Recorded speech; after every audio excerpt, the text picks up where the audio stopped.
for your valuable information regarding the gene state. Now I will call upon the stage Ma'am Jit Kaur. Good morning, everyone. I hope you've all been watching PTC News. They've been covering the event extensively. They have a team of 15 people which is monitoring the entire event. And they brought in their latest equipment. They've also set up a control room in one of our classrooms, which is air conditioned because of the technical equipment which they have brought in. And you can be rest assured of very good quality production and visuals, which will also be part of Sangrur Heritage Society's archives, which we will, since it's the inaugural year, so we would be preserving these for the next years and also rectify some of the mistakes that we make this year so that we can try and present a more inclusive and a slightly more wider range of the literary and the heritage preservation part. We will now start with the session with Ma'am Jit Kaur. India, Punjab in particular, is very fortunate to have an artist of her caliber and standing. The quality work that she is doing on the subject of calligraphy, her focus on Gurbani, her paintings, she has written some very beautiful poetry from Surjit Patra Sahab to Shiv Batalvi, which is on display at the back. You can get a feel of what her work is all about. So we will be in conversation with her, and you will get to know and learn what exactly is calligraphy, what is its importance and relevance, and how can we teach the younger children the finer art of writing. If you look at the writings of Urdu, you will feel that every line written is almost like written in calligraphy. So why we can't put that same good work into writings in Punjabi and English? So I will ask Ma'am Jit Kaur a few questions. How were you initiated into the art of calligraphy, and what would it be that you would like to share with the audience on the subject of fine writing? Thank you, sir. I'm blessed with this art since my childhood. I was working as an artist all these years, always fascinated by the beauty of fonts. I was doing English and Hindi calligraphy in my school days and my college days. But a few years back, I came across a book cover which had a beautiful Mool Mantar calligraphed by our very well-known artist Siddharth ji. And I was so fascinated by that artwork and that style of calligraphy that I decided to take up Gurmukhi calligraphy as my rest of my work as an artist. So that's how it all began, sir. Unfortunately, you missed your calligraphy guru who was with us yesterday. Yes, I missed him. And he spoke on a wide range of subjects, starting from how to practice the art of Nad Yoga, which was, since the morning, I've been getting queries that we want CDs of his presentation yesterday. Hopefully, we will try and put it up on YouTube as part of our heritage program, which will enlighten a lot of the young minds to read a little deeper into the meanings from the wonderful writings from the Gurbani. You've been doing exhibitions all over the world, because I've seen your page on the net. What has been your experiences abroad, and how have they taken to your works? So when I decided for my first exhibition, that was in 2011, I myself was not very sure of what kind of response I would get, because it was basically on Gurmukhi calligraphy. Most of my works were from Gurbani.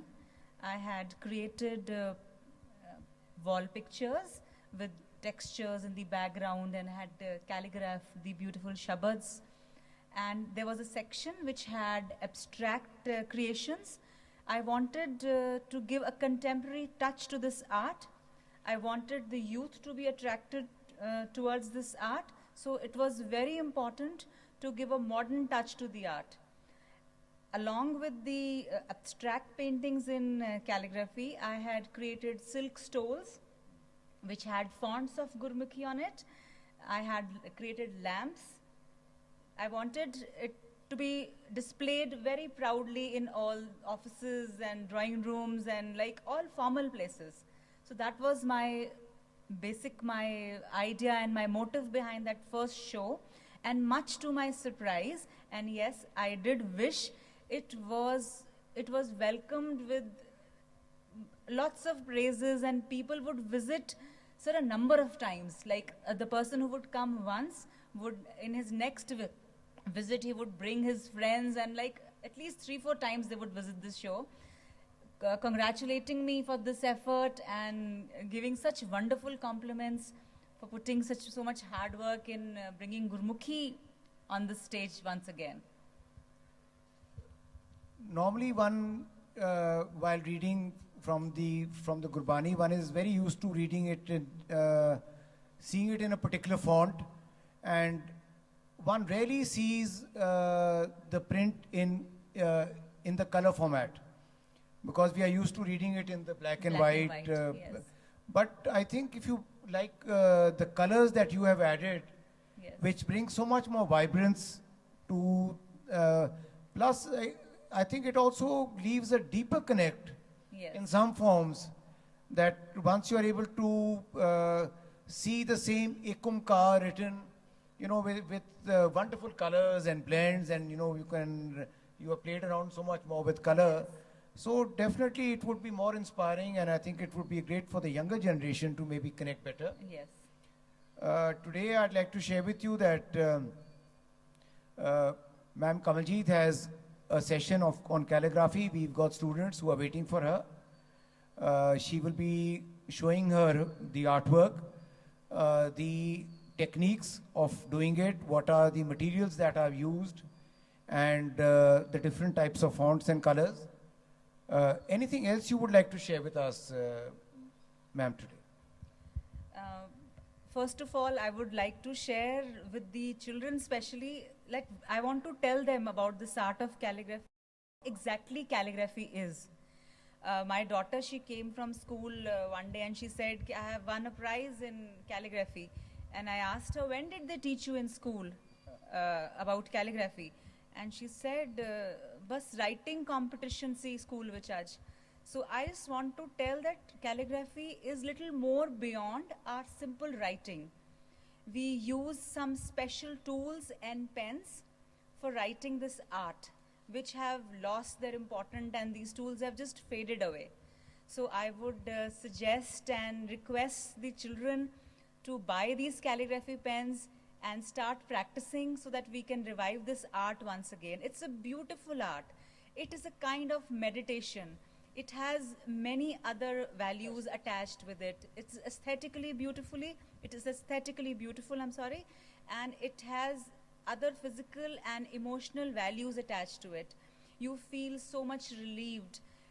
It is a stress reliever, and in China they have done lots of research studies, and they have come out with the results that the CEOs should practice this art so that they can bring down their stress levels and increase their creative thinking. So even if one is not an artist and is practicing this art, so you can imagine how beneficial this is to even a common man. Some of the tools that you are using for calligraphy, are they quite like from the olden times of the kalam that was used? It had a thicker edge, and it was. I mean, once you dipped it into ink, it could Yes. retain it for a longer period. Is it? Yes. Are these tools very We're much using- on the same concept as the Yes, old column? we're using the same tools. The first basic tool itself is the column. It has a flat slant cut nib, which is dipped in the ink, and then it is held at a certain angle, and it is moved with specific instructions so that all shape of fonts, they are similar. All right. So And once- lots of pens are available Right. nowadays. Brushes can be used for calligraphy. All right. In fact, anybody who is interested in the art of calligraphy, she has a workshop which is going to commence shortly. They are most welcome to join her. So once again, thank you, Kamji ji, for being with us. Thank you, sir, for inviting me. And at very short notice that you accepted our invitation, and now I think the young kids are waiting to see some of your work of art, and we wish you all the best in the future. Thank you, sir. And keep writing like they say. Thank you so much. Thank Bye-bye. you so much.